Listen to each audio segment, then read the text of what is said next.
ভাইরা আমার, বন্ধুরা আমার, পয়গম্বর আরবি সাল্লাল্লাহু আলাইহি ওয়াসাল্লামকে আল্লাহ পাক রব্বুল আলামিন মিরাজের রজনীতে জান্নাত দেখাইছেন, জাহান্নাম দেখাইছেন।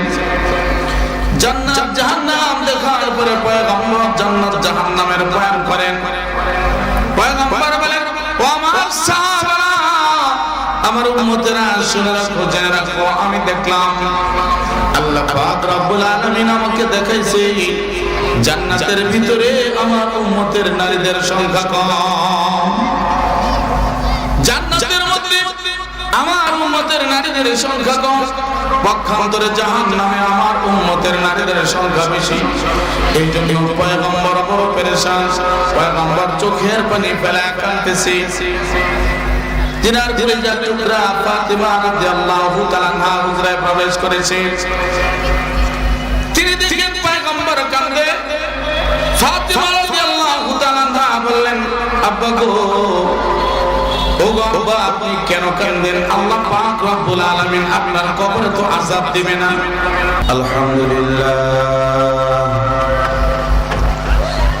আলহামদুলিল্লাহ নাহমাদুহু ওয়া নাস্তাঈনুহু ওয়া নাস্তাগফিরুহু ওয়া নু'মিনু বিহি ওয়া নাতাওয়াক্কালু আলাইহি ওয়া নাউযু বিল্লাহি মিন শুরুরি আনফুসিনা ওয়া মিন সাইয়্যাতি আ'মালিনা। মান ইয়াহদিহিল্লাহু ফালা মুদিল্লা লাহু ওয়া মান ইউদ্লিলহু ফালা হাদিয়া লাহু। ونشهد أن لا إله إلا الله وحده لا شريك له ونشهد أن سيدنا وسندنا وحبيبنا وطبيبنا ومحبوبنا ومرشدنا ومولانا محمدا عبده ورسوله أرسله بالحق بشيرا ونذيرا وداعيا إلى الله بإذنه سراجا وقمرا منيرا. أما بعد فأعوذ بالله من الشيطان الرجيم. بسم الله الرحمن الرحيم. وقرن في بيوتكن ولا تبرجن تبرج الجاهلية الأولى. صدق الله مولانا العظيم. قال رسول الله صلى الله عليه وسلم: إذا صلت المرأة خمسها وصامت شهرها وحفظت فرجها وأطاعت زوجها دخلت جنة ربها، أو كما قال عليه الصلاة والسلام. وقال تعالى في شأن حبيبي: إن الله وملائكته يصلون على النبي يا أيها الذين آمنوا صلوا عليه وسلموا تسليما. সকলে মহব্বতের সাথে দরুদ ইব্রাহিম একবার বলি, আল্লাহুম্মা সাল্লি আলা মুহাম্মাদিন ওয়া আলা আলি মুহাম্মাদ কামা সাল্লাইতা আলা ইব্রাহিম ওয়া আলা আলি ইব্রাহিম ইন্নাকা হামিদুম মাজিদ. আল্লাহুম্মা বারিক আলা মুহাম্মাদিন ওয়া আলা আলি মুহাম্মাদ কামা বারাকতা আলা ইব্রাহিম ওয়া আলা আলি ইব্রাহিম ইন্নাকা হামিদুম মাজিদ. আলহামদুলিল্লাহ। অধ্যকার বাইতুল নূর জামি মসজিদের উদ্যোগে আয়োজিত এই বিরাট ওয়াজ মাহফিলের সম্মানিত সুযোগ্য সভাপতি, সহসভাপতি, প্রধান অতিথি, বিশেষ অতিথিবৃন্দ, উপস্থিত ওলামা হযরত, দিনদার মুত্তাকি পরহেজগার ভাই, পর্দার আড়ালের মা ও বোনেরা, মহান রব্বুল আলামিনের দরবারে লাখ হাজার শুকরিয়া যে আল্লাহ পাক রব্বুল আলামিন দয়া করে মায়া করে আমাদিগকে জান্নাতি সামিয়ানার নিচে বসার তৌফিক দান করেছেন। এজন্য শুকরিয়া তান সকলে বলি আলহামদুলিল্লাহ। মুআজ্জাজ মুহতারাম হাজিরিন, আল্লাহ তাআলা দয়া করে নিজে মেজবান হয়ে আমাদিগকে তার জান্নাতি মেহমান হিসেবে কবুল করছেন।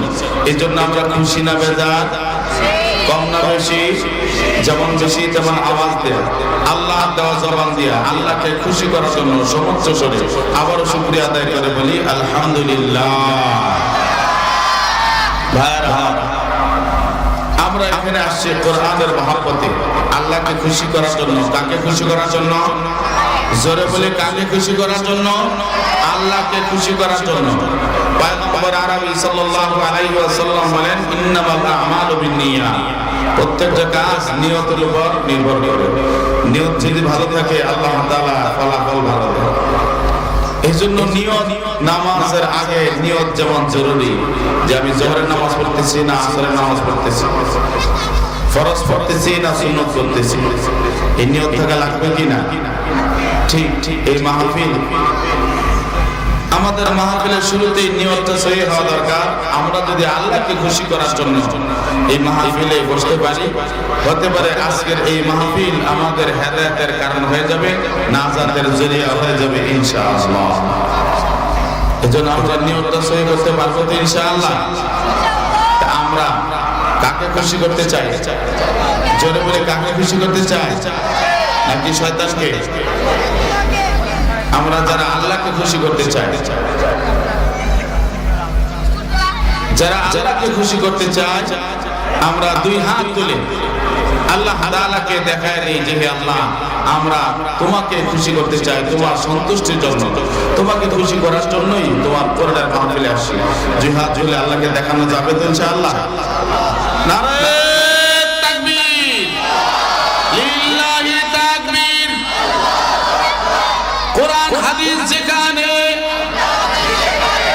আলেম ওলামা যেখানে, ওয়াজ মাহফিল যেখানে, মসজিদ মাদ্রাসা যেখানে, লিল্লাহি তাকবীর।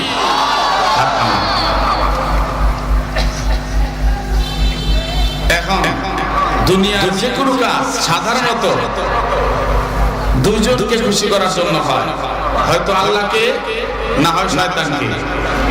যারা নামাজ পড়ে কাকে খুশি করার জন্য? নামাজ পড়লে খুশি হয় কে? নামাজ না পড়লে খুশি হয় কে? রোজা রাখলে খুশি হয় কে? রোজা না রাখলে খুশি হয় কে? পর্দা করলে খুশি হয় কে? পর্দা না করলে খুশি হয় কে? তাহলে বোঝা যায় যে প্রত্যেকটা আমলের মধ্যে আমল করলে, নেক আমল করলে খুশি হয় আল্লাহ, আর নারাজ হয় শয়তান। আর যদি গুনার কাজ করি, তো চুরি করলে খুশি হয় কে? ডাকাতি করলে খুশি হয় কে? জেনা করলে খুশি হয় কে? নারাজ হয় কে? আল্লাহ। ভালো কাজ করলে আল্লাহ খুশি হয়, শয়তান নারাজ হয়। আর খারাপ কাজ করলে শয়তান খুশি হয়, আল্লাহ নারাজ হয়। তা আমরা দুই হাত তুলে আল্লাহকে দেখাইলাম যে আল্লাহ তোমাকে খুশি করার জন্য আসি। শয়তানকে খুশি করার জন্য কেউ আসেন নাকি? যারা শয়তানকে খুশি করতে চান, এরকম কেউ যদি থাকেন, দুই হাত ধরতে না পারলেও কমপক্ষে এক হাত তুলে শয়তানকে একবার দেখায় দেন। নাই? কেউ নাই? ভাই, জবানে এক অন্তরে আরেক, এর নাম কি? জোরে বলি, জবানে এক অন্তরে আরেক, এর নাম কি? জোরে বলি, আবার বলি। আমি কিন্তু বলি না, আপনারা বলছেন। দ্বীনি মজলিস, পয়গম্বর আরবি সাল্লাল্লাহু আলাইহি ওয়াসাল্লাম বলেন, দ্বীনি মজলিস যেখানে হয়, ওই জায়গায় যদি কেউ সামনে ফাঁকা রাখে, তাহলে ওই জায়গায় শয়তান বসে। কে বসে? শয়তান বসে। শয়তান বসে ওই ফাঁকা জায়গার পিছনে যারা আছে তাদেরকে ওয়াসওয়াসা দেয়। বক্তা ঢাকা থেকে আসুক আর চিটাগাং থেকে আসুক, বাংলাদেশের শ্রেষ্ঠ বক্তা হোক আর এশিয়া মহাদেশের শ্রেষ্ঠ বক্তা হোক, কোনো লাভ হবে না। এজন্য আমরা যারা আল্লাহকে খুশি করতে চাই, তারা সামনের দিকে আগায় আসি। কারণ সামনে যদি শয়তান বসে, খুশি হবে কি? শয়তান বসলে শয়তান খুশি হবে। আর যদি আমরা সামনের ফাঁকা জায়গা পূরণ করে বসি, পিছনে কেউ না থাকি, তাহলে শয়তানের এখানের স্থান হবে না, আল্লাহ খুশি হবে। এখন প্রমাণ হবে কে কে আল্লাহকে খুশি করতে চান আর কে শয়তানকে খুশি করতে চান। যারা আল্লাহকে খুশি করতে চান তারা সবাই সামনে আগায় আসেন, সামনে আগায় আসেন। আর যারা শয়তানকে খুশি করতে চান তারা সবাই পিছনে বসে। আগাছি ভাই একটু জিকির করি, লা ইলাহা ইল্লাল্লাহ, লা ইলাহা ইল্লাল্লাহ, লা ইলাহা ইল্লাল্লাহ, সুবহানাল্লাহ ওয়ালহামদুলিল্লাহ, সুবহানাল্লাহ ওয়ালহামদুলিল্লাহ, লা ইলাহা ইল্লাল্লাহ, লা ইলাহা ইল্লাল্লাহ, লা ইলাহা ইল্লাল্লাহ, লা ইলাহা ইল্লাল্লাহ, লা ইলাহা ইল্লাল্লাহ, মুহাম্মাদুর রাসূলুল্লাহ সাল্লাল্লাহু। ভাইরা আমার, বন্ধুরা আমার, পয়গম্বর আরবি সাল্লাল্লাহু আলাইহি ওয়াসাল্লামকে আল্লাহ পাক রব্বুল আলামিন মিরাজের রজনীতে জান্নাত দেখাইছেন, জাহান্নাম দেখাইছেন। জান্নাত জাহান্নাম দেখার পরে পয়গম্বর জান্নাত জাহান্নামের বয়ান করেন। পয়গম্বর বলেন, ও আমার সাহাবারা, আমার উম্মতেরা শুনে রাখো, জেনে রাখো, আমি দেখলাম আল্লাহ পাক রব্বুল আলামিন আমাকে দেখাইছে জান্নাতের ভিতরে আমার উম্মতের নারীদের সংখ্যা কম। জান্নাতের মধ্যে আমার উম্মতের নারীদের সংখ্যা কম, পক্ষান্তরে জাহান্নামে আমার উম্মতের নারীদের সংখ্যা বেশি।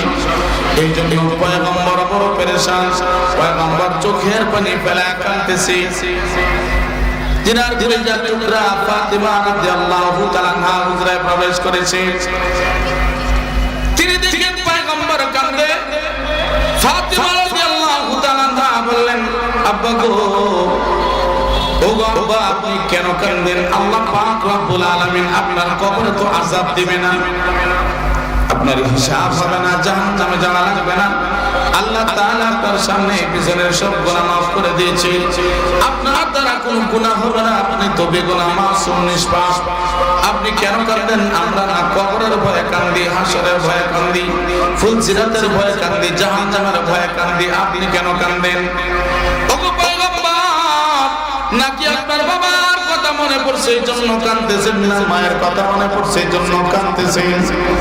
পয়গম্বর বলেন, আরে ও মা, আমার বাবার জন্য আমি কান্দি না, মায়ের জন্য কান্দি না, কবর, হাসর, মিজান, ফুলসিরাতের জন্য কান্দি না, আমি কাঁদতেছি। আমি দেখলাম জান্নাতে আমার উম্মতের নারীদের সংখ্যা কম, জাহান্নামে আমার উম্মতের নারীদের সংখ্যা বেশি।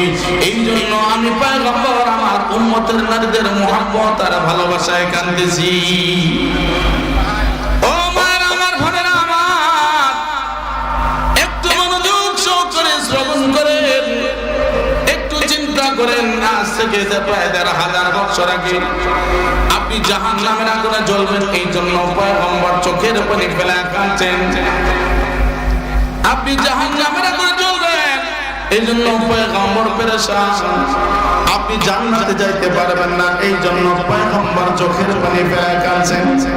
ওগো মা, ওগো, একটু চিন্তা করেন, এই দুনিয়ার বহু মানুষ কিন্তু আপনাকে ভালোবাসে, আপনার বাবা আপনাকে অনেক ভালোবাসে, কিন্তু আপনার বাবা কোনদিন এই জন্য কাঁদে নাই যে আমার মেয়ে গুনার কারণে জাহান্নামের আগুনে জ্বলবে। আপনার ভাই আপনাকে অনেক ভালোবাসে, কিন্তু আপনার ভাই কোনদিন কাঁদে নাই যে আমার বোন জাহান্নামের আগুনে জ্বলবে। আপনার স্বামী আপনাকে ভালোবাসে, আপনার স্বামী কোনদিন কাঁদে নাই যে আমার বিবি জাহান্নামের আগুনে জ্বলবে, এই জন্য আপনার স্বামী কোনদিন কাঁদে নাই। আপনার কলিজার টুকরা সন্তান কোনদিন কাঁদে নাই যে আমার মা জাহান্নামের আগুনে জ্বলবে। ও মায়ের আমার, বোনের আমার, অথচ আপনার জন্য আজ থেকে ১,৫০০ বছর আগে পয়গম্বর চোখের পানি ফেলে কাঁদছেন। পয়গম্বর বলেন, ফাতেমা রে, ওরে মা, কিয়ামত পর্যন্ত আল্লাহ আমার উম্মতের নারীদেরকে জাহান্নাম থেকে বাঁচানোর জন্য, জাহান্নাম থেকে বাঁচানোর জন্য জন্য জান্নাতে পাঠানোর জন্য আমি পয়গম্বর সহ চারটা আমল দিলাম। মারে আমার উম্মতের নারী যদি চারটা আমল করে তার মরতে দেরি হবে, আল্লাহ জান্নাতে যাইতে দেরি হবে না। এই চারটা আমল করে আল্লাহর কুরবানি যদি কবরে যায়, আল্লাহ পাক রব্বুল আলামিন তার জন্য জান্নাতের একটা দরজা খুলে দিবে। প্রত্যেকটা দরজা তাকে ওয়েলকাম জানাবে, স্বাগত জানাবে, ডাকতে থাকবে। প্রত্যেকটা দরজা তাকে ডাক দেয়া বলবে, আল্লাহর বান্দি তুমি আমার ভিতর দিয়া জান্নাতে প্রবেশ করো। আরেক জান্নাতের দরজা বলবে, ওগো আল্লাহর বান্দি আমার ভিতরে প্রবেশ করো। এমনি করে একটা জান্নাত তাকে ডাকতে থাকবে। ভাইরা আমার, বন্ধুরা আমার, পয়গম্বর তিন জিনিস বেশি পছন্দ করতেন। তার মধ্যে এক নম্বর হলো দিনদার মহিলা। যেই মহিলা দিনদার হয়, যেই মহিলা পর্দানিশীল হয়, যেই মহিলা আবেদা সালেহা হয়, পয়গম্বর তাদেরকে মহব্বত করে ভালোবাসে। ভাইরা আমার, বন্ধুরা আমার, পয়গম্বর আরবি সাল্লাল্লাহু আলাইহি ওয়াসাল্লাম বলেন, কোন মহিলা যদি নেককার হয়, কোন মহিলা যদি আবেদা হয়, কোন মহিলা যদি পরহেজগার হয়, আল্লাহ পাক রব্বুল আলামিনের কাছে এই মহিলাটার দাম 1000 আবেদের থেকেও বহুগুণ বেশি। পয়গম্বর বলেন, একটা নেককার মহিলার একটা নেক আমল 1000 নেককার পুরুষের 1000 নেক আমলের থেকে আল্লাহর কাছে পছন্দের। পক্ষান্তরে কোন মহিলা যদি বদকার হয়, গুনাহগার হয়, পাপী হয়, একটা বদকার মহিলার একটা বদ আমল 1000 বদকার পুরুষের বদ আমলের থেকেও আরো জঘন্য। পয়গম্বর বলেন, আল্লাহর কাছে একটা নেককার মহিলার দাম 70 জন আউলিয়া থেকে আরো বহুগুণ বেশি দামি। আল্লাহ নেককার মহিলাদেরকে পছন্দ করে, পয়গম্বর নেককার মহিলাদেরকে ভালোবাসে, আল্লাহ পাক রব্বুল আলামিন নেককার মহিলাদেরকে ভালোবাসে। এর কারণ হলো, একটা মহিলা যদি নেককার হয়ে যায়, ওই মহিলার উসিলায় গোটাল পরিবারটা নেককার হয়ে যায়। একটা নেককার মহিলার গর্ভ থেকে যে সন্তানগুলি আসবে, এই সন্তানগুলি নেককার হওয়ার সম্ভাবনা বেশি থাকে। মা যদি ভালো হয়ে যায়, ফ্যাক্টরি যদি ভালো হয়, প্রোডাকশন ভালো হবে। ফ্যাক্টরির টাইম যদি ভালো হয়, প্রোডাকশন ভালো হয়। এই জন্য মা যদি ভালো হয়, পয়গম্বর বলেন সন্তান তার ভালো হবে। এই জন্য সন্তানের জন্য তিনটা হক আমিরুল মুমিনিন খলিফাতুল মুসলিমিন ওমর ইবনুল খাত্তাব রাদিয়াল্লাহু তাআলা আনহুর কাছে এক লোক তার সন্তানকে নিয়ে আসে, ও আমিরুল মুমিনিন খলিফাতুল মুসলিমিন, এইটা আমার ছেলে আমার হক আদায় করে না, আমার কথা শুনে না, আমার খেদমত করে না। আমিরুল মুমিনিন, আপনি নিজেই বিচার করে দেন, আমার সন্তান কেন আমার নাফরমান, আমার কথা কেন শুনে না, আমার হক কেন আদায় করে না, আপনি তার বিচার করে দেন। আমিরুল মুমিনিন ওমর ফারুক রাদিয়াল্লাহু তাআলা বড় রাগী মানুষ ছিলেন। তিনি রাগ হয়ে গেলেন। ওই ছেলেকে বলতেছে, বেটা তোমার বাবা যে অভিযোগ করতেছে, অভিযোগ কি সত্য? সন্তান আমিরুল মুমিনিন খলিফাতুল মুসলিমিন, অবশ্যই আমার বাবা আমার বিরুদ্ধে যে অভিযোগ করেছে অভিযোগ সত্য। তবে আমিরুল মুমিনিন, আপনার কাছে আমার একটা জিজ্ঞাসা, একটা জানার আছে।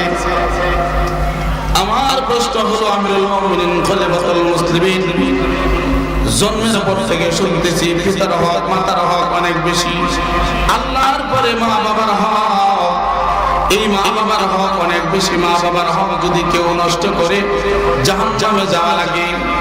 ওগো আমিরুল মুমিনিন খলিফাতুল মুসলিমিন, আমি জানতে চাই মায়ের যেমন হক আছে, বাবার যেমন হক আছে, সন্তানেরও কি কোনো হক আছে কিনা? আপনাদের কি মনে হয় সন্তানের হক আছে না নাই? জোরে বলেন, আছে না নাই? ওমর ফারুক রাদিয়াল্লাহু তাআলা বললেন, বেচারে তুমি সুন্দর প্রশ্ন করেছো। বাবার যেমন হক আছে, সন্তানেরও ওরকম হক আছে। মায়ের যেমন হক আছে, সন্তানেরও এরকম হক আছে। বলে হুজুর, মেহেরবানি করে বলেন সন্তানের হক কি? বলে সন্তানের হক হলো এক নম্বর সন্তানের জন্য এক নম্বর হক সন্তানের জন্য একটা দিনদার মায়ের ব্যবস্থা করা। কারণ একটা মা যদি দিনদার হয়, একটা মা যদি পরহেজগার হয়, তাহলে তার সন্তান কখনো বদদিন হতে পারে না, নাফরমান হতে পারে না। মা যদি নামাজি হয়, এই ছোট্ট বাচ্চাটা যখন সে কোনো কাজ করতে শিখে নাই, মায়ের সঙ্গে সঙ্গে সে নামাজের অনুকরণ করে। ছোট্ট বাচ্চা মা যদি ঝাড়ু দেয়, দেখবেন ছোট্ট কন্যা সেও একটা ঝাড়ু নিয়ে মায়ের পিছে পিছে ঝাড়ু দেয়। মা যে কাজগুলা করে ওই কাজগুলা অনুকরণ করার চেষ্টা করে। মা নামাজের মধ্যে দাঁড়ায় যায়, ছোট্ট বাচ্চাটা সে একটা যায় নামাজ নিয়ে দাঁড়ায় যায়।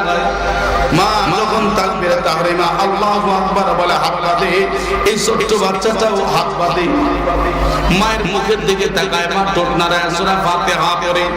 এই বাচ্চা সূরা ফাতিহা জানে না, মা কি পড়ে তাও জানে না, সে ঠোঁট নড়াতে থাকে।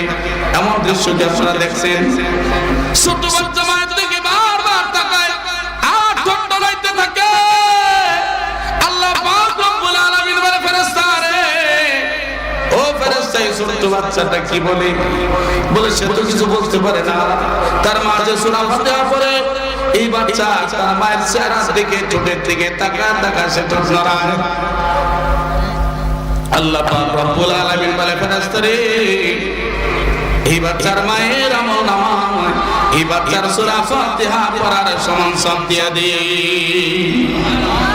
মা যখন রুকুতে যায়, এই ছোট্ট বাচ্চাটা মায়ের দিকে তাকায়, মা যেমনি রুকু করে সেইভাবে রুকু করে। আল্লাহ বলে, ফেরেশতা এই বাচ্চা কি করে? ফেরেশতারা বলে, আল্লাহ এই বাচ্চা তার মায়ের অনুকরণ করে রুকু করতেছে। আল্লাহ বলে, এই বাচ্চার রুকু করার সমান সব তার মায়ের আমলনামার মধ্যে দিয়ে দে। এমনি করে মা নামাজ পড়ে।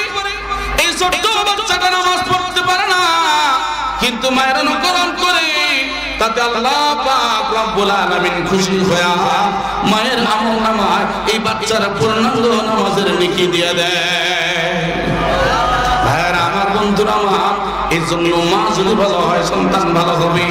মা যদি পরহেজগার হয় সন্তান পরহেজগার হবে। মা যদি সুন্নত তরিকায় খাবার খায়, তার সন্তানগুলো সুন্নত তরিকায় খাবার খাবে।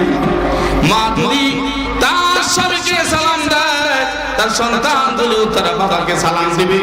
এই সালাম শিখবে মায়ের কাছ থেকে। মা যদি বলে, বেটা তোমার বাবাকে টাটা দাও, মা টাটা দেয়। বেটা বাপ মায়ের কাছ থেকে টাটা শিখে না? বলেন তো, টাটা দিলে সব বেশি না সালাম দিলে সব বেশি? একবার টাটা দিলে কয়টা নেকি হয়? ভাইরা আমার, বন্ধুরা আমার, এই টাটা পৃথিবীর কোন primary school, high school, college, ভার্সিটিতে সন্তানরা শিখে নাই। এই টাটা শিখেছে তার মায়ের কাছে। পক্ষান্তরে ছোট্ট ছোট্ট বাচ্চারা যারা সালাম দেয়, এই সালামটাও শিখেছে মায়ের কাছে। মা বাবা যাইতেছে বাড়ি থেকে, মা ছোট্ট কুচি বাচ্চাটাকে কোলে নিয়ে স্বামীকে বিদায় জানায়, হাত নাড়া টাকা দেয়। আর বাচ্চাকে বলে, তোমার আব্বু যাইতেছে, টাকা দাও। মা টাকা দেয়, বেটাও বাচ্চাও টাকা দেয়। ওই দিকে স্বামী টাকা দেয়, টায়ে টাকারা হয়ে যায়। বলেন, এমন হাজার লক্ষ কোটি টাকা যদি আমলনামায় জমা হয়, একটা নেকি হবে? একটা নেকি হবে না। পক্ষান্তরে ওই মা যদি শিখাইতো, বেটা ওই যে তোমার বাবা বাড়ির থেকে বের হয়ে চাকরির জন্য যায়, ব্যবসার জন্য যায়, বহুদূর শহরে যায়, তোমার বাবাকে সালাম জানা দাও। মা সালাম জানা দিয়ে স্বামীকে আসসালামু আলাইকুম ওয়া রাহমাতুল্লাহ, এর অর্থ হলো, আল্লাহ ওগো মালিক, আমার স্বামী বাড়ির থেকে বের হয়ে বাইরে যায়, আসসালামু আলাইকুম, তার উপর তুমি শান্তি নাজিল করো। তার মধ্যে যেন কোনো পেরেশানি না থাকে, কোনো টেনশন যেন না থাকে, কোনো কষ্ট যেন না থাকে। এই দোয়া করে আসসালামু আলাইকুম, আল্লাহ তার উপর তুমি শান্তি নাজিল করে দাও। যতক্ষণ সে বাইরে থাকবে, সফরে থাকবে, তার মনের মধ্যে যেন কোনো অশান্তি না থাকে, শান্তি যেন অন্তরে বিরাজ করে। এই দোয়া করে ওয়া রাহমাতুল্লাহ, ওগো আল্লাহ আমার স্বামীর উপরে তোমার রহমত নাজিল করে দাও। আবারাকাতু, আয় আল্লাহ, আমার স্বামী কামাই করার জন্য যায়, রোজগার করার জন্য যায়, চাকরির জন্য যায়, ব্যবসার জন্য যায়, আমার স্বামীর কামাই চাকরিতে ব্যবসার মধ্যে বরকত দিয়ে দাও। এটা কত সুন্দর দোয়া। এই ছোট্ট বাচ্চাটাও যদি আল্লাহর কাছে দোয়া করে, আল্লাহ আসসালামু আলাইকুম ওয়া রাহমাতুল্লাহি ওয়া বারাকাতুহু, ওগো আল্লাহ আমার আব্বার উপর তুমি শান্তি নাজিল করো, রহমত নাজিল করো, বরকত দিয়ে দাও। ওই দিক থেকে বাবা যদি তার স্ত্রী এবং সন্তানকে বলে ওয়া আলাইকুমুস সালাম ওয়া রাহমাতুল্লাহি ওয়া বারাকাতুহু, ওগো মালিক এই যে অবলা একটা নারী নিষ্পাপ বেগুনা মাসুম একটা বাচ্চাকে রেখে যাচ্ছি, আমি তো ছিলাম তার অভিভাবক, এখন তো আমি চলে যাচ্ছি, ওগো আল্লাহ তাদের উপর তুমি শান্তি নাজিল করে দাও। যতক্ষণ তারা বাড়িতে থাকবে শান্তির মধ্যে যেন শান্তিতে থাকতে পারে, আল্লাহ তাদের উপর শান্তি নাজিল করে দাও। আল্লাহ তোমার রহমত তাদের উপর নাজিল করে দাও। আল্লাহ তাদের উপর তোমার বরকত দিয়ে ভরপুর করে দাও। বলেন এরকম দোয়া যদি বাড়ির পরিবারের সদস্য একে অন্যের সঙ্গে করে, ওই বাড়ির মধ্যে কোনোদিন আযাব গজব মুসিবত আসতে পারে না। কিন্তু আমাদের অবস্থা হলো বিপরীত, সালামের খবর নাই, টাটা দিয়া বিদায় জানাচ্ছে। যেমন হয় কি হয় না? ভাইয়েরা আমার, বন্ধুরা আমার, বলতেছিলাম মায়ের কাছ থেকে সন্তান শিখে, সন্তানের প্রথম বিদ্যালয় পাঠশালা হলো মায়ের কোল। এই মায়ের কোল থেকে সন্তান শিখবে। ও ভাইয়েরা আমার, বন্ধুরা আমার, আব্দুল কাদের জিলানী রাহমাতুল্লাহ আলাইহির নাম আমরা সবাই শুনেছি। এমন মায়ের সন্তান ছিলেন, বাবা পরহেজগার ছিলেন, আবু সালেহ মুসা জঙ্গি রাহমাতুল্লাহ আলাইহি। যুবক মানুষ, যৌবন বয়সে আল্লাহর ওলি হয়েছিলেন। যখন তিনি যুবক তখন কোন গুনার কাজ তিনি করে নাই। ভাইরা আমার, বন্ধুরা আমার, যৌবন কালের ইবাদত আল্লাহর কাছে সবচেয়ে পছন্দের। হাশরের ময়দানে আল্লাহ পাক রব্বুল আলামিন সমস্ত মানুষকে সূর্যের নিচে রাখবে, সূর্য মাথার উপরে আসবে, মগজ গলে গলে পড়তে থাকবে, শরীর থেকে ঘাম গড়া গড়া পড়বে। ওই ঘাম এত উত্তপ্ত হবে, ওই ঘাম ফুটন্ত পানির মতো টকবক করতে থাকবে। কারো হাঁটু পানি, কারো কোমর পানি, কারো গলা পানি, কেউ সাঁতরাইতে থাকবে। এত যন্ত্রণা। পয়গম্বর বলেন ওই হাশরের ময়দানে আল্লাহ পাক রব্বুল আলামিন তার বান্দাদেরকে দাঁড় করায়া বলবেন, ও আমার বান্দারা, পাঁচটা প্রশ্ন তোমাদেরকে করা হবে। এই পাঁচটা প্রশ্নের জবাব না দিয়া এক কদম সামনে আগাইতে পারবে না। এক নাম্বার প্রশ্ন, আল্লাহ পাক রব্বুল আলামিন বলবেন, ওরে বান্দা, আমি আল্লাহ তোমাকে লম্বা হায়াত দিয়েছিলাম দুনিয়ায়, এই হায়াতটা তুমি কোন কাজে ব্যয় করছো? এই গোটা জীবনের হায়াত, এই জিন্দেগিটা এখন হিসাব দিয়া এরপরে তুমি সামনে যাও। এই হায়াতে জিন্দেগি তোমাকে আমি গান শোনার জন্য বানাই দেই নাই, গুনাহ করার জন্য দেই নাই, সুদ খাওয়ার জন্য দেই নাই, ঘুষ খাওয়ার জন্য দেই নাই, জেনা ব্যভিচার করার জন্য আমি আল্লাহ তোমাকে হায়াত দেই নাই, চুরি করার জন্য আমি আল্লাহ তোমাকে হায়াত দেই নাই, ছিনতাই করার জন্য আমি আল্লাহ তোমাকে হায়াত দেই নাই, মানুষের ক্ষতি করার জন্য আমি আল্লাহ তোমাকে হায়াত দেই নাই, মানুষের উপর জুলুম করার জন্য আমি আল্লাহ তোমাকে হায়াত দেই নাই, নাফরমানি করার জন্য আমি আল্লাহ তোমাকে হায়াত দেই নাই। আমি তোমাকে হায়াত দিয়েছিলাম আমার গোলামি করার জন্য। বান্দা হিসাব দিয়ে যাও, এই 50 বছর, 60 বছর, 70 বছর যে সময়টা দিয়েছিলাম, এই সময়টা তুমি কোন কাজে ব্যয় করছো? ও ভাইরা আমার, পয়গম্বর বলেন এর জবাব না দেয়া এক কদম সামনে আগাইতে পারবে না। দুই নম্বর হলো আল্লাহ পাক রব্বুল আলামিন প্রশ্ন করবেন, বান্দা, ওরে বান্দা, আমি আল্লাহ তোমার হায়াতে জিন্দেগির মধ্যে একটা স্পেশাল সময় দিয়েছিলাম, যৌবনকাল। এই যৌবনকাল চোখের পাওয়ার বেশি দিয়েছিলাম, চোখ দিয়ে যেন বেশি ইবাদত করতে পারো, হাতের শক্তি বেশি দিয়েছিলাম, হাত দিয়ে যেন বেশি ইবাদত করতে পারো, পায়ের শক্তি বেশি দিয়েছিলাম যেন পা দিয়ে বেশি ইবাদত করতে পারো, এমনি করে সমস্ত অঙ্গ প্রত্যঙ্গের শক্তি বেশি দিয়েছিলাম যেন বেশি ইবাদত করতে পারো। এই যৌবনকালটা তুমি কোন কাজে ব্যয় করছো?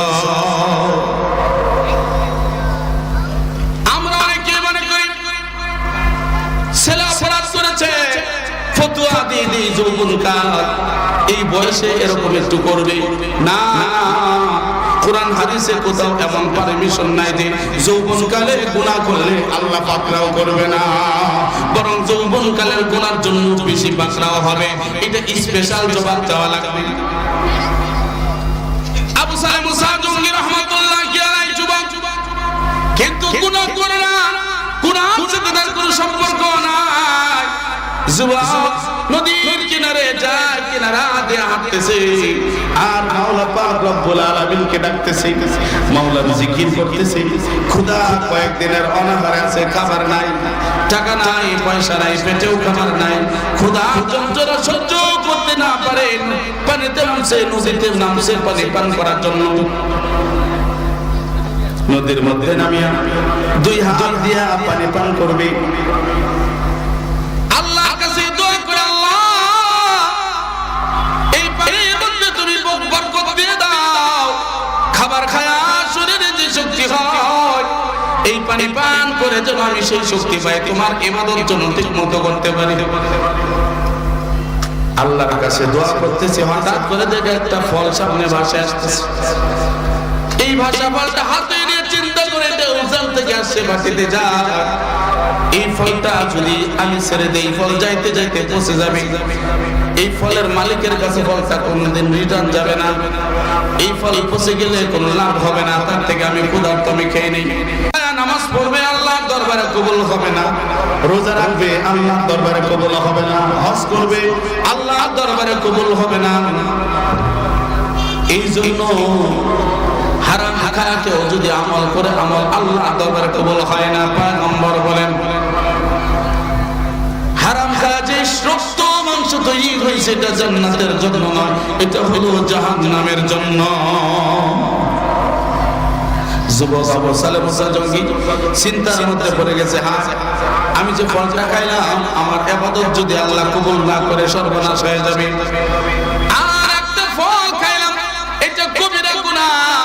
আর একজনের চুরি যদি অন্যায়ভাবে পারমিশন ছাড়া, অনুমতি ছাড়া খায়, এটা কবিরা গুনাহ। চুরি করে খাওয়া হলো একটা কবিরা গুনাহর জন্য কমপক্ষে ৭০০০ বছর জাহান্নামের আগুনে জ্বলতে হবে। কত বছর? ও ভাইরা আমার, বন্ধুরা আমার, কেউ যদি একটা মিথ্যা কথা বলে এর জন্য কমপক্ষে ৭০০০ বছর জাহান্নামের আগুনে জ্বলতে হবে। কেউ যদি একটা গীবত করে কমপক্ষে ৭০০০ বছর জাহান্নামের আগুনে জ্বলতে হবে। এমনি করে কেউ যদি একটা খারাপ কাজ করে, একটা কবিরা গুনাহ করে, এর জন্য কমপক্ষে ৭০০০ বছর জাহান্নামের আগুনে জ্বলতে হবে। আল্লাহর ওলি আবু সালেহ মুসা জঙ্গি রাহমাতুল্লাহি আলাইহি চিন্তা করে এই একটা ফলের জন্য ৭০০০ বছর জাহান্নামের আগুনে জ্বলতে পারবো না, থেকে আমি এই ফলের মালিককে খুঁজে বের করে আমি মাপ চাই নেব। খুঁজতে শুরু করলো, উজানের দিকে হাঁটতে শুরু করলো। হাঁটতে হাঁটতে বহু দূর পথ চলার পরে দেখলো একটা গাছ দেখা যায়, যেই গাছের একটা ডাল নদীর উপরে, যেই ডালের মধ্যে যে ফল পেয়েছিল এরকম ফল ঝুলতেছে। আল্লাহর ওলির বুঝতে বাকি রইল না যে এটাই হলো সেই ফল, যেই ফলটা এই গাছ থেকে পড়েছে। তিনি এইবার নদীর তীরে ওই বাগানের মালিককে তালাশ করে। বাগানের মধ্যে একটা লোক কাজ করে, জিজ্ঞেস করে, ভাই আপনি কি এই বাগানের মালিক? এটা কি আপনার বাগান? বলে না, আমি এই বাগানের মালিক না, বরং আমি এই বাগানের মালিকের কর্মচারী চাকর। বলে এই বাগানের মালিককে? বলে এই বাগানের মালিক হলো এই এলাকার সবচাইতে দামি সম্মানী মানুষ দরবেশ আব্দুল্লাহ ইবনে সুয়াইমি। তিনি অনেক দামি মানুষ, অনেক বুজুর্গ আল্লাহওয়ালা। বলে তার কাছে আমাকে নিয়ে চলো, আমি তার সঙ্গে সাক্ষাৎ করার জন্য বহু দূর থেকে আসি। বলে চলেন আপনাকে নিয়ে গেছি, বাড়ির দরজায় দাঁড় করা দিয়েছে, এখানে দাঁড়ান। আল্লাহর ওলি ম্যাক্সিমাম টাইম ইবাদতের মধ্যে থাকে, কখনো কোরআন তেলাওয়াত করে, কখনো জিকির করে, কখনো মুরাকাবায় থাকে। কি অবস্থায় আছে জানি না। আগে আমি দেখে আসি, পারমিশন নিয়ে আসি, তারপরে আপনার সঙ্গে সাক্ষাৎ হবে, এর আগে সম্ভব না। চাকর চলে গেছে, গিয়ে দেখি আল্লাহর ওলি ইবাদতের মগ্ন। কিছুক্ষণ পর যখন তাকাইছে, বলে হুজুর এক যুবক আপনার সঙ্গে সাক্ষাৎ করার জন্য সে সাক্ষাৎ করতে চায়। আল্লাহর ওলি বলে, কি জিজ্ঞেস করো কেন আসছে, তার প্রয়োজনটা কি? তার প্রয়োজন যদি বেশি হয় তাহলে আমি আমার নফল ইবাদত বাদ দিয়ে তার সঙ্গে আগে দেখা করব। আর যদি তার প্রয়োজনের তুলনায় আমার ইবাদতের গুরুত্ব বেশি হয়, তাহলে আমি আগে ইবাদতের কোর্স মেকআপ করব, ওজিফার কোর্স মেকআপ করব, তারপরে তার সঙ্গে সাক্ষাৎ করব, ততক্ষণ বসতে হবে। এইবার কাজের লোকটা চলে গেছে, সংবাদ জানাইতেছে, আবার রিটার্ন আসে, আসার বলে হুজুর গো, ওই লোকটা এমন একটা যুবক আপনার কাছে আসছে, একটা ভাষা ফল খাইছিল, এই একটা ভাষা ফলের দাবি মাপ পাওয়ার জন্য আপনার কাছে আসছে, তার নাকি ভয় হইতেছে আপনি যদি মাফ না করেন কমপক্ষে 7000 বছর জাহান্নামের আগুনে জ্বলতে হবে। এই একটা ভাষা ফল খায়া তার কোনো ইবাদত আল্লাহর দরবারে কবুল হবে না, এই জন্য ফলের দাবি মাপ পাওয়ার জন্য আপনার কাছে আসছে। আল্লাহর নবী বলেন, ওরে চাকর রে, যে যুবক আল্লাহর ভয় অন্তরে আছে, একটা ভাষা ফলের দাবি মাপ পাওয়ার জন্য আসতে পারে, এটা সাধারণ কোনো মানুষ নয়, অবশ্যই আল্লাহর কোনো ওলি হবে। এমন মানুষকে ডাকে আনা যায় না, বরং আমি নিজে গিয়ে তার সঙ্গে সাক্ষাৎ করব। তো চলে গেছি, সালাম দিয়া বলে মুসলমান করে বলে, যুবক কি তোমার নাম, কোথায় বাড়ি, কোথায় ঘর, কেন সব বিস্তারিত শোনার পরে বলে, যুবক রে, দেখতে তো আল্লাহর ওলির মতো দেখা যায়, বুজুর্গ মনে হয়, একটা ভাষা ফল খাইছো, সমাজে তোমাকে মাফ করা যায় না, তোমাকে 1 বছর আমার বাড়িতে থাকা লাগবে, তাকে কাজ করা লাগবে। 1 বছর তিনি চিন্তা করেন, একটা বছর যদি কাজ করা লাগে কাজ করব, তবু 7000 বছর জাহান্নামের আগুনে জ্বলতে পারবো না। এই ফলের দাবি যদি মাপ পাই, 7000 বছর জাহান্নাম থেকে মুক্তি পাওয়া গেলাম। আর যদি ফলের দাবি মাপ না পাই, তা 7000 বছর জাহান্নামের আগুনে জ্বলতে হবে। এর থেকে 1 বছর তার গোলামি করাই ভালো। 1 বছর পরে বলে, হুজুর আপনি মাফ করে দেন। বলে, মা আরো 1 বছর টাকা লাগবে। আর 1 বছর টাকার পরে বলে, হুজুর 2 বছর হয়েছে, এখন তো মাফ করবেন। বলে, না 2 বছরে মাফ করা যাবে না, আরো 1 বছর টাকা লাগবে। আর 1 বছর টাকার পরে বলে, হুজুর একটা ভাষা বলার জন্য 3 বছর গোলামি করলাম, আপনার বাড়িতে থাকলাম, এখন তো আপনি মাফ করবেন। বলে, আমি মাফ করবো, আরেকটা শর্ত আছে। বলে, কি শর্ত? আমার একটা মেয়ে আছে, মেয়েটা আমার চোখে দেখে না, মেয়েটা আমার কানে শুনে না, মেয়েটা আমার কথা বলে না, মেয়েটা আমার কালো করছে, মেয়েটা চলাফেরা করে না, এমন একটা মেয়েকে যদি বিয়ে করে নিজের স্ত্রী বানায় সারা জীবন সাথে সংসার করতে রাজি হও, তাহলে তোমার একটা ফলের দাবি আমি মাফ করবো। এই চিন্তা করতেছি কি করা যায়, কান নাংরা করা, কালো কুর্সি মেয়ে, এই মেয়েকে নিয়ে সারা জীবন সংসার করা লাগবে।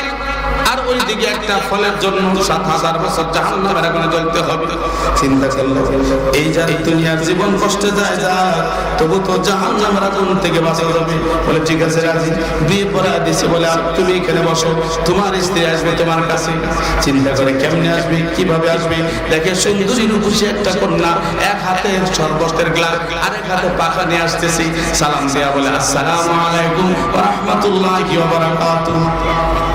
আল্লাহর বান্দি সালাম দেয়া ভিতরে প্রবেশ করেছে। আবু সালামা সাজঙ্গি রাহমাতুল্লাহি আলাইহি বলে, ও বোন, কে তুমি, কি তোমার নাম, কোথায় বাড়ি, কোথায় ঘর, এখানে কেন আসছো? বলে, আমাকে চিনলেন না, আমি তো আপনার স্ত্রী উম্মুল খায়র ফাতেমা। বলে, না আমার স্ত্রী তো এরকম না, আমার স্ত্রী তো কালো করছি, চোখে দেখে না, কানে শুনে না, কথা বলতে পারে না, চলাফেরা করতে পারে না, কারণ এগুলো করা বাবা।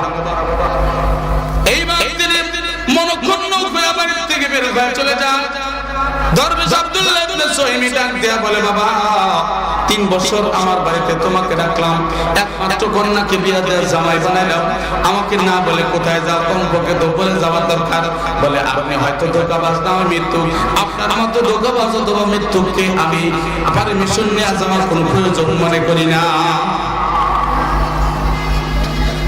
দরবেশ আব্দুল্লাহ ইবনে সুহাইমি বলে,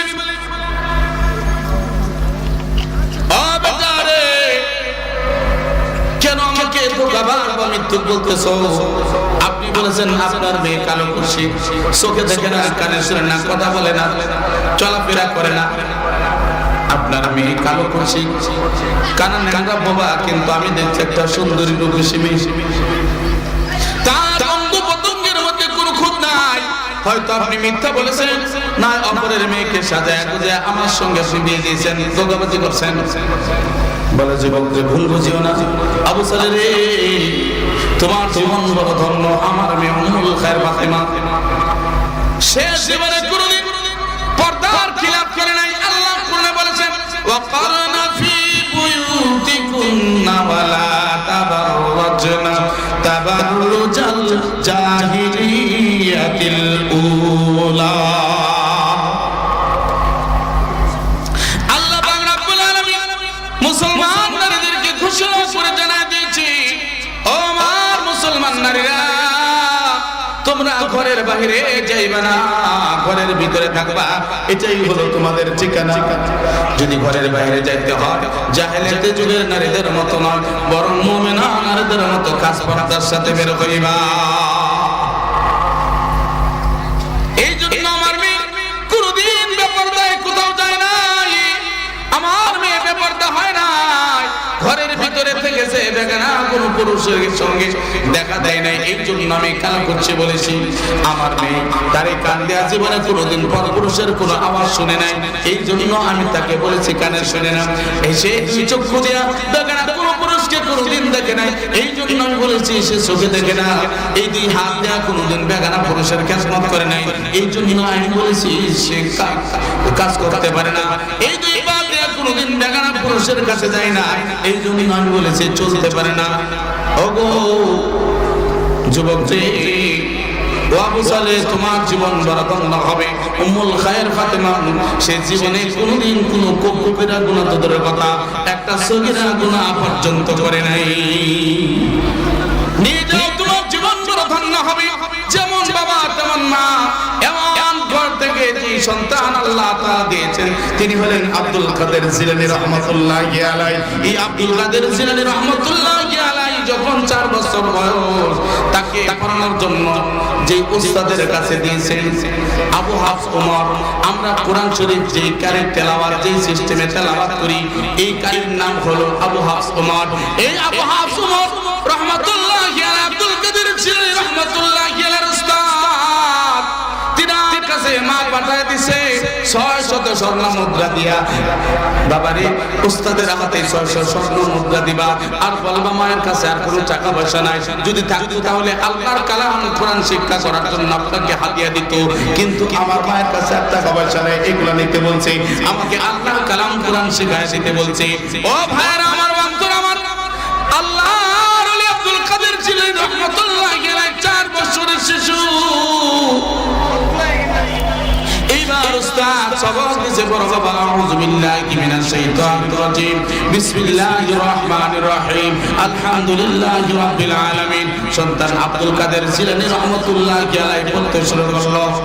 সূরা ফাতিহা থেকে সূরা বাকারা শুরু করলো, সূরা বাকারা শেষ করে আল ইমরান শুরু করলো।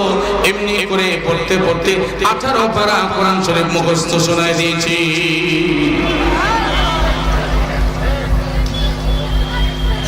আশ্চর্য হয়ে গেছে আবু হাফস ওমর রাহমাতুল্লাহ আলাইহি, আশ্চর্য হয়ে গেলেন, বেটা রে এই কোরআন তুমি কেমনে মুখস্থ করলা, কে তোমাকে শিখাইছে, কোন উস্তাদের কাছে পড়েছো?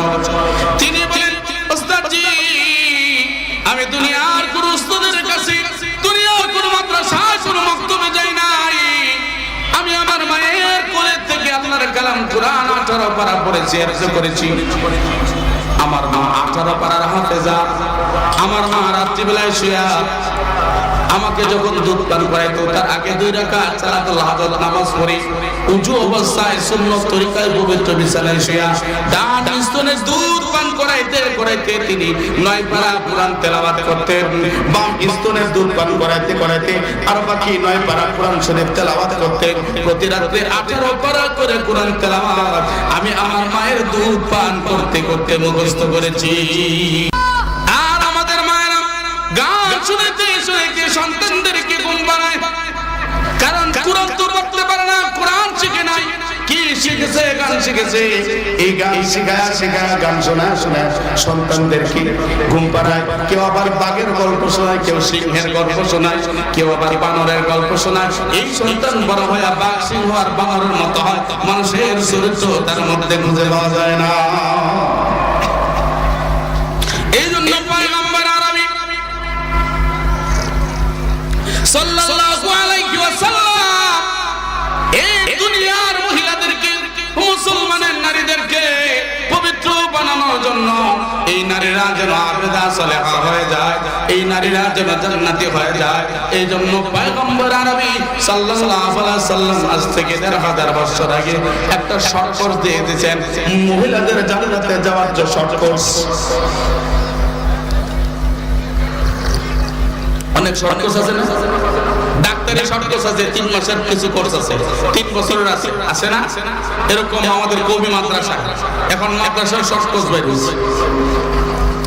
যাদের মেধাবী খুব ভালো ছাত্র হেফজ শেষ করছে বা মেট্রিক পাস করছে, স্টার পাস করছে, এদের উর্দু কায়দা, তালিমুল ইসলাম, উর্দু দুসরি তেসরি, উর্দু পহিলি এগুলো পড়ানোর জন্য 1 বছর সময় দরকার হয় না, 1 মাসে পারা হয়ে যায়। তো বাকি 11 মাস কি করবে? এর জন্য শর্ট কোর্স করছে। 1 বছরের যত ভালো পড়ো, 2 বছর 2 ক্লাস পড়া, 3 ক্লাস পড়ো, সব কোর্স। পয়গম্বর আরবি সাল্লাল্লাহু আলাইহি ওয়াসাল্লাম এই মুসলমানের নারীদেরকে জাহান্নাম থেকে বাঁচাইয়া জান্নাতে পাঠানোর জন্য একটা শর্ট কোর্স দিয়েছেন। এই শর্ট কোর্সটা আমি আপনাদের সামনে পেশ করতেছি। পয়গম্বর বলেন, ইযা সাল্লাতিল মারআতু খামসাহা ওয়া সামাত শাহরাহা ওয়া হাফিজাত ফারজাহা ওয়া আতাত যাওজাহা দাখালাত জান্নাত রাব্বিহা। পয়গম্বর বলেন, ও মুসলমানের নারীরা, তোমরা যদি 4টা আমল করতে পারো, এই 4টা আমল মুসলমানের যে নারী 4টা আমল সঠিকভাবে করে মারা যাবে, আল্লাহ তাআলা তার জন্য জান্নাতের 8টা দরজা খুলে দিবে। এই 4টা আমল করে যেই মহিলা কবরে যাবে, ওর মরতে দেরি হবে তো আল্লাহর জান্নাত পাইতে দেরি হবে না। এর মধ্যে 1 নম্বর হলো ইযা সাল্লাতিল মারআতু খামসাহা, যে মহিলা 5 ওয়াক্ত নামাজ গুরুত্ব সহকারে ইহতিমামের সহিত আদায় করবে, আল্লাহ পাক রব্বুল আলামিন ওই মহিলার জন্য জান্নাতের 8টা দরজা খুলে দিবে। পয়গম্বর বলেন, 5 ওয়াক্ত নামাজ গুরুত্ব সহকারে ইহতিমামের সহিত কেউ যদি আদায় করে, আল্লাহ পাক রব্বুল আলামিন তাকে বড় বড় 5টা পুরস্কার দান করে।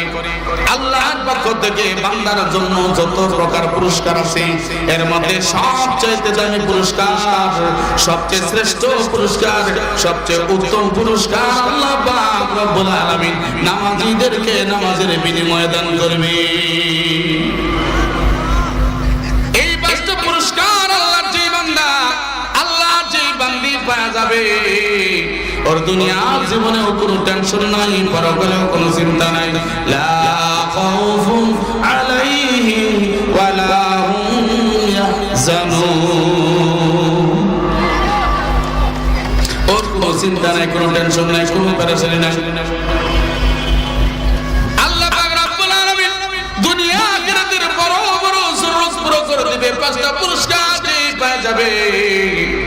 এই 5 ওয়াক্ত নামাজ গুরুত্ব সহকারে ইহতিমামের সহিত কেউ যদি আদায় করে, আল্লাহ পাক রব্বুল আলামিন নামাজীদেরকে হাশরের ময়দানে আলাদা জায়গা ডাকবেন। তাবলীগে যারা চিল্লায় গেছেন, যারা ইজতিমায় গেছেন, দেখবেন ইজতিমায় একটা তাশকিলের কামরা থাকে, দেখেন না আপনারা? ইজতিমায় গেছেন কেউ? কে কে গেছেন হাত তুলেন দেখি। আলহামদুলিল্লাহ, অনেকেই গেছে। এই ইজতিমার মধ্যে একটা তাশকিলের কামরা থাকে। এটাই হলো ইজতিমার মূল সফলতা, মূল উদ্দেশ্য, যে বেশি থেকে বেশি খুরুজ আল্লাহর রাস্তায় বের হওয়া। ওই জায়গায় যারা একসাথে 3 চিল্লা 1 চিল্লার জন্য নাম লেখাইছে, তাদের ওই জায়গায় না, ওই জায়গায় আলাদা করা হয়। ঠিক হাশরের ময়দানে আল্লাহ পাক রব্বুল আলামিন নামাজীদেরকে এরকম আলাদা করবেন, এক জায়গায় আলাদা করে আল্লাহ পাক রব্বুল আলামিন বলবেন, ও আমার নামাজি বান্দারা, দুনিয়ার মধ্যে তাকিয়া আমার সবচেয়ে গুরুত্বপূর্ণ হুকুম 5 ওয়াক্ত নামাজ গুরুত্ব সহকারে ইহতিমামের সহিত আদায় করেছিলাম। আমি আল্লাহ খুশি হয়ে তোমার জীবনের সব গুনাহগুলি মাফ করে দিলাম। যাও, আর হিসাব দেওয়া লাগবে না।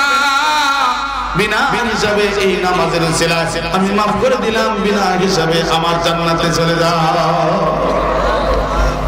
নামাজটা নামাজের মতো হয়, নামাজটা নামাজের মতো হওয়া লাগবে।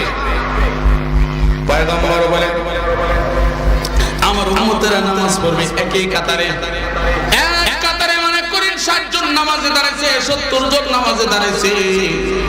পয়গম্বর বলেন একই ইমামের পিছনে একই কেরাত, একই রুকু, একই সিজদা, সবকিছু এক, কিন্তু সবে কম বেশি। কেউ নামাজ পড়বে, পুরো নামাজ 100 ভাগের মধ্যে 90% সে সব পাবে, 10% পাবে না। কারণ নামাজ কবুল হবে 80%, 20% হবে না, কারো 70%, 30% মাইনাস, এমনি করে কারো নামাজ 10%, কারো 5%, কারো নামাজ পুরাটাই সব পাবে। এমন বান্দা নামাজ পড়বে কিন্তু কোনো সব পাবে না। একই কথা। একবার এক সময় আমি দিনাজপুরে ইমামতি করছি মসজিদে, মেহরাব, সামনের মেহরাবটা সূর্যের তাপ প্রচন্ড গরম, জুমার নামাজ পরে আমি পিছাইছি, পিছনে কিছু লোক জুমার নামাজ ফরজ করে চলে যায়, ফাঁকা হয়েছে, আমি পিছনে আসছি যে গরমটা একটু কম লাগবে, ফ্যানের নিচে দাঁড়াইছে। আমার ডান পাশে এক লোক নামাজ পড়তেছে, আমার সূরা ফাতিহা হইতে হইতে ওর 1 রাকাত কমপ্লিট। এত তাড়াতাড়ি নামাজ পড়তেছে, আমি সূরা ফাতিহা শেষ করতে ওর 1 রাকাত শেষ, আর আমার 1 রাকাত শেষ হয়েছে তো ওর 4 রাকাত শেষ। যদি এত বুজুর্গ নামাজ তাড়াতাড়ি বললেও তাসবিহ ছাড়ে না, এই তাসবিহ পড়তেছে, সুবহানাল্লাহ সুবহানাল্লাহ পড়তেছে। আমার 4 রাকাত নামাজ হওয়া পর্যন্ত তাসবিহ চলতেছে। নামাজ হওয়ার পর জিজ্ঞেস করল যে ভাইজান আপনি নামাজ পড়লেন এত তাড়াতাড়ি, কারণটা কি? আমি সূরা ফাতিহা পড়তে আপনার 1 রাকাত হয়ে গেল, আমার 1 রাকাত হইতে হইতে আপনার 4 রাকাত হয়ে গেল, কারণ কি? বলতে যে হুজুর আপনার নামাজ পড়তে সময় লাগে, আমার নামাজ পড়তে সময় লাগে না।